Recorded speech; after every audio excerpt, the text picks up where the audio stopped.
I tell my son Charlie to sit on the bench and don't move while I pay for our round of golf. Charlie's a 10-year-old boy, so there's like 6 of him at all times. He's capable of like upending a picnic and knocking over an old lady and causing serious property damage all at the same time. So in moments like this, I like to affix him to one place. If there's no bench, I'll say things like, touch that tree and don't stop touching it until I come back. Or sit on this dandelion and don't stop sitting until I return. It's in moments like this I'm jealous of my parents. Their approach to sort of my Little League games when I was a boy or my basketball practices where they would slow the car down so that I could get out, and they would shout to me to find a ride home when I'm done. It was not the supportive environment you want, but I give them credit, like any mayhem that I created was not their problem.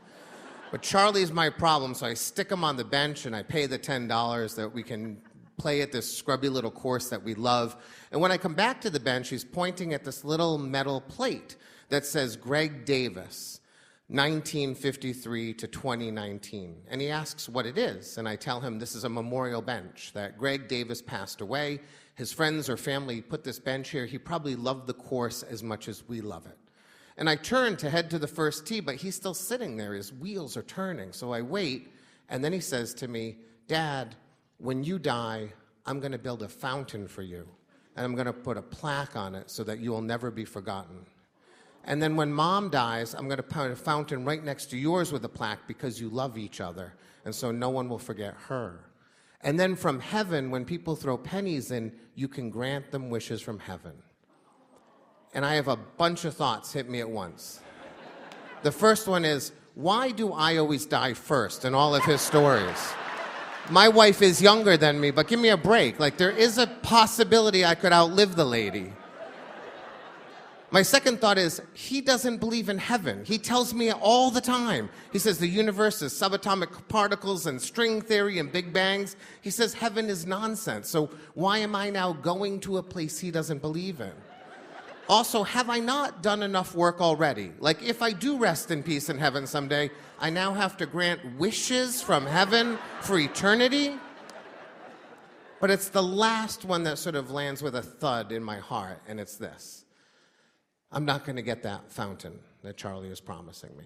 I know it. And it's not because he's unwilling, he really wants to. It's not that he'll forget because he remembers everything. It's not even that a fountain is an unreasonable project. I think he could pull it off when he's older. The problem is, I know that as children we make promises to our adult selves, and so rarely do we keep them. When I was a teenager, I wanted a Toyota 4x4 with roll bars and halogen lamps. And as a 50-year-old man, I want a Toyota 4x4 with roll bar and halogen lamps. And I can get it. I'm financially capable of buying it. But I drive a minivan because it's convenient. I would go to my grandfather's house on Christmas morning, and he would serve fruit cocktail out of the can with the heavy syrup. And I would eat it and think, this is the greatest I have ever had in my life. Why do we not have this every day? Why is it only on Christmas? So I swore as a kid I would have it in my pantry every day of my life when I could. I've never bought it once in my life. And when I was a kid, I thought adults were crazy to not at least occasionally eat ice cream for breakfast. Like, if you could pick anything, why not sometimes have it? So I swore I'm going to have ice cream for breakfast when I'm an adult. I'm 50, and I have never done it. So as much as I believe Charlie thinks he's going to get me this fountain, I just know in my heart it's not going to happen. And so he gets off the bench, he runs towards the first tee. I have all his clubs on my back because he's too small to carry them, so I'm slower than him. He crosses this little red bridge. He's on the first tee with his club, and I'm walking towards him, and it's when I cross that red bridge that it hits me. It hits me so hard, I'm nearly brought to my knees. When I was a boy, my parents never went to a baseball game once. I was a 2-time Little League champion and an all-star. And they never so much as played a game of catch with me. And I was the District C Massachusetts State Pole Vault champion. And my parents never saw me pole vault once in their entire lives. For reasons I will never understand, they never were with me in my childhood. But on that red bridge, I suddenly realized that when I was a boy, I promised that I would never do that to my kids, that I would be with my kids all the time, to the baseball games and the Cub Scouts and the golf.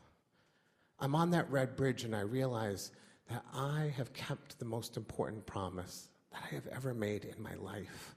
And it is not a truck, and it's not fruit cocktail, and it's not ice cream, but it is a little boy who I love more than I ever thought I could love any human being in the world.